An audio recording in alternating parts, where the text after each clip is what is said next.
nesta mesa da Irmandade. Há quem diga que um povo que perde a memória está condenado a cometer no futuro os mesmos erros do passado. Então é sempre bom a gente assim, não ter um Alzheimer histórico, mas assim a gente de fato vai caminhar. Ontem pela manhã, nós tivemos assim a graça de acolher aqui o Carlos e o Everton, que nos ajudaram assim, a nos colocar nesse cuidado com a casa comum. Cada um dentro assim, da sua especificidade, mas assim, com esse cuidado, e sobretudo assim, destacaria assim, na figura do Carlos, primeiro uma clareza na fala dele, mas também assim, nesse envolvimento nosso, porque acredito o seguinte, a gente tem bastante ideias, mas precisa-se de um envolvimento maior nesse cuidado com a casa comum. E o Everton trouxe esse lado da juventude, sobretudo nesse entrar juntos nesse movimento nacional, cuidado com a casa comum, e da gente somar forças também.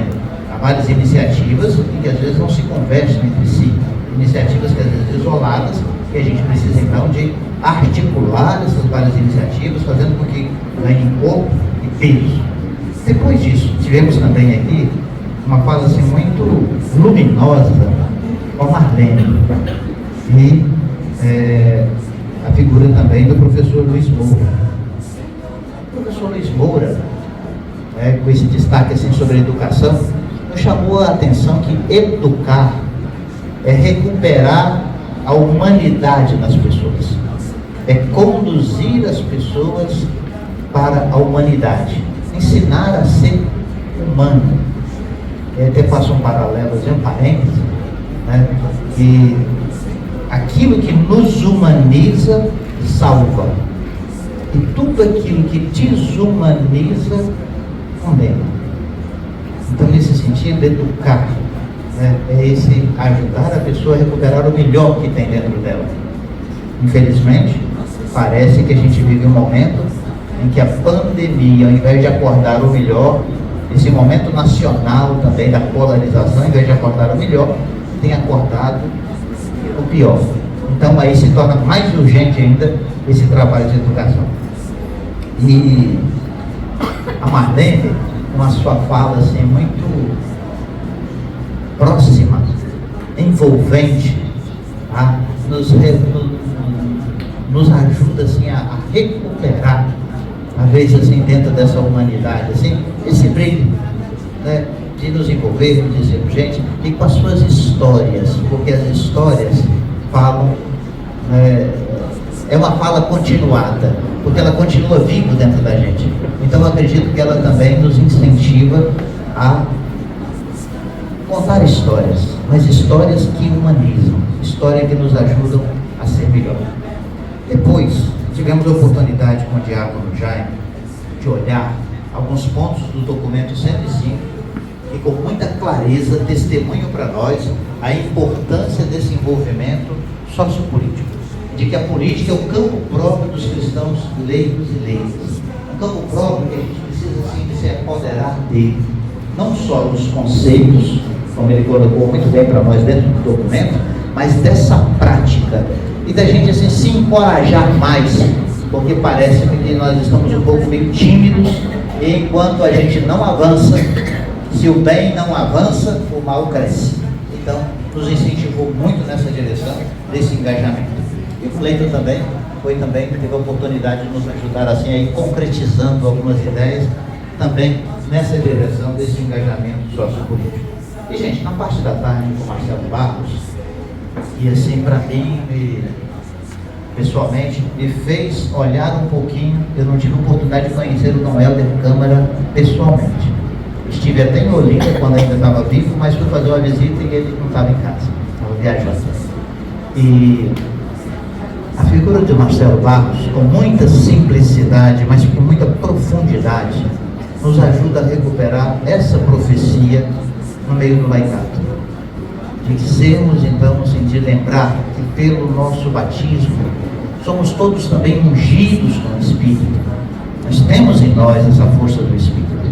E Marcelo de Barros, alguns destaques aqui, e até assim, talvez como denúncia profética.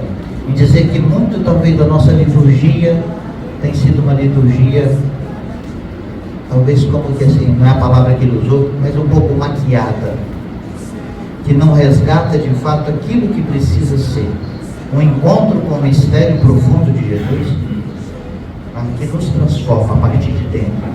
Lembrar que nós somos continuadores da missão de Jesus. Então não basta eu escolher aquilo que me agrada ou que me apraz, mas que somos de fato desafiados a sermos a voz de Jesus no mundo de hoje, de sermos os braços, as mãos, as pernas operantes de Jesus no mundo de hoje. E se Jesus pode agir hoje, é por meio de nós, leigos e leigas da igreja. E depois disso, na parte da tarde, com Dom Gabriel também, com muita singeleza, Dom Gabriel nos convidando também a voltar à espiritualidade, a voltar um pouquinho também para dentro de nós, e aí, quem sabe, para nos ajudar a dentro desse espírito, a entrar dentro de nós para recuperar a humanidade, o compromisso com a casa comum, o compromisso com a incidência política, o compromisso com a vida humana, e aí então rezarmos tudo isso e coroamos com aquela celebração dos mártires, que diz assim que vale a pena dar a vida por aquilo que acreditamos, vale a pena a gente empenhar o melhor de nós por causa do reino de paz, de justiça e fraternidade. E aqueles que nos precederam, até dando a sua vida, diz que vale a pena a gente dar a vida até as últimas consequências, sem recuar diante da missão que o Senhor nos confiou. Então, peço a Deus a graça de que essa 41ª Assembleia nos fortaleça no nosso profetismo de cristãos leigos e leigas a serviço da vida e da esperança. Não deixemos morrer a profecia. Não deixemos morrer a profecia. Pois somos todos profetas e profetisas.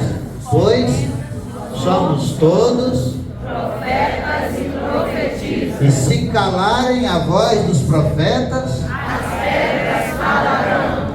No jeito de sermos igreja, nós buscamos, Senhor, na tua mesa, novo jeito de sermos igreja.